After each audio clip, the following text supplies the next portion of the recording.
fast, you know what I mean? Like underneath, like I really don't have a lot of fat on me. You know, like I'm more muscle than I am fat, so that's good. And I'm not just saying that to, well, I'm more muscle than there's a deer up ahead. There's a little fawn with spots on it. Hey, little fawn. All right, ran back in the bush. I don't know if you guys seen it or not. They're just right there. I think I seen the doe the last time. Wasn't a little fawn, but still had his spots though. They're so cute. I don't know if we can be able to see him. He's in there. He ran right in there. No, he's gone. He's gone, so. So yeah, getting the gearing right makes your travel, depending on if you're more on the flat or not. Up here, I would pick the compromise gears. So when you do hit hills, like if I ever want to go to Otter Lake, that's like hills the entire way. And some of those hills are like, you know, 1.5 miles or about, you know, just around 2 kilometers, right? On a, you know, 6 to 10 degree gradient. Yeah, you'll be moving about this fast. You know, like that's like leg burners for sure, especially on a heavy bike. But on a lighter bike, you know, you'll get used to it. So how close am I to getting a bike, another bike that fits me? Well, I'm probably pretty close to $400, which could get me into the junk entry-level bikes, like the Walmart bikes, the Canadian Tire bikes. But I'll call it the mid-tier entry-level bike at, and by entry-level bikes I mean sub, like low-level entry-level bikes, sub $500. Mid-tier, $500 to say $1,000, right? Now this is for road bikes. Knock off $200 for hybrids. You know, so Canadian Tire has like a mid-tier entry-level bike for about $800, but I don't know what the gearing is on it. So like I'm trying to figure out why, you know, I'd buy the Raleigh over the Trinx, right? The Trinx Sky is a very budget-oriented bike, but it has a lot of modern features on it, and it's an 18-speed. Okay, it's a bit much, you know, you don't really need 18-speed, but if it's covering, like the deciding factor of those two bikes might not be price, it might be what's on the front, you know. So I want a bigger ring on the front for a faster commute. I can live with, you know, whatever the hill rings are, right? You know, because it's going to be a lighter, it's going to be a 30, the Raleigh is about 36 pounds. The Trinx Sky is about 4 pounds lighter and has internal cabling for $400. Like, I mean, yeah, I get it. And it's an aluminum frame, both aluminum frames. Everything else on it will be probably steel. And the tires,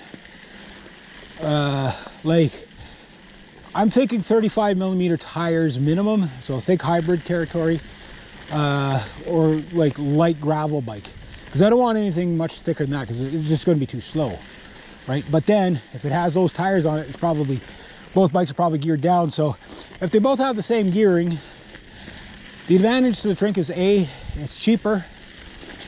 If you want to consider extra 4 gears an advantage, I think it's neither here nor there. It depends on the biggest gear and the littlest gear, and your big ring and your small ring. That'll tell you what you're going to get. But it has internal cabling, I think, on some of it. Both have like poor man's disc brakes on it. But the other thing is that the Raleigh might be more upgradable, which a bike at that price point you don't really upgrade unless you get the parts for like next to nothing or free. So if you can get a carbon fiber seat post for $5, okay, upgrade it. You know, if you spend like say $200 in upgrades and it knocks 8 pounds off the bike, yeah, you know, that's money well spent. If you spend like $5,000 to upgrade an $800 bike, That'll never be as good as a $1,500 bike off the shelf. You know what I mean? Not money well spent. You got to know what you're buying, right? You got to look at the weight. You got to look at the durability. One good thing about these cheap bikes is they're typically made out of, you know, low-grade steel or whatever, which is super durable. Like this bike will outlast my grandkids' if I ever have grandkids, right? You know, like it's because it's all steel. The only thing that gets these bikes is the rust. You know, they just seize up from leaving them under the raindrop like I do. But that said, you maintain them, even half-ass maintain them, they'll outlast your grandkids. Why? Because they're solid. You know, the downside to them is they're heavy. You know, and heavy means good over bumps, whatever, and durable, but it also means you're not pedaling at your most efficient, right? So that's, yeah, so I'm getting there. But I could also say, you know what? I'll hold out until I have enough money to buy something really good and just buy it once. I'm that kind of guy. I know you guys think I spend my money kind of foolishly sometimes, but notice I buy things once, you know, except for cars, cars and trucks. But that's just because they're so expensive that I can't afford like a good quality vehicle. The closest I got was Thunder, and I only got 11 months out of him for $6,200. You know, buying a car every year for the well, since my freaking Honda CR-V died, I've been buying a vehicle pretty much ever since. And I got 4 years out of that vehicle for $400, and might have only put like $200 or $300 into it, you know, and one oil change, I'll have you know. Now, I take care of my vehicles. But, you know, and that thing had like 500,000 on it. It was such a great little vehicle. My client's like, hey, so you're saying my old vehicle was the best vehicle you ever had? I said, yeah, pretty much. I knew it. And she put mileage on that thing like you wouldn't believe. You know, from here to Toronto is like 6 hours or whatever. And she'd do that every like second weekend or whatever it was with that car. It was ridiculous. But they maintained it pretty good, you know. But what I'm getting at is that I'm more interested in what I'm buying than a quick fix. You know what I mean? And that's where a lot of people, they're like, oh, the money's too much, Yeah, but how many times do you want to spend that money? So you buy the $500 bike, you find out, okay, the $500 bike's not better than what you got by much. Yeah, it's newer, a little straighter, but that's it.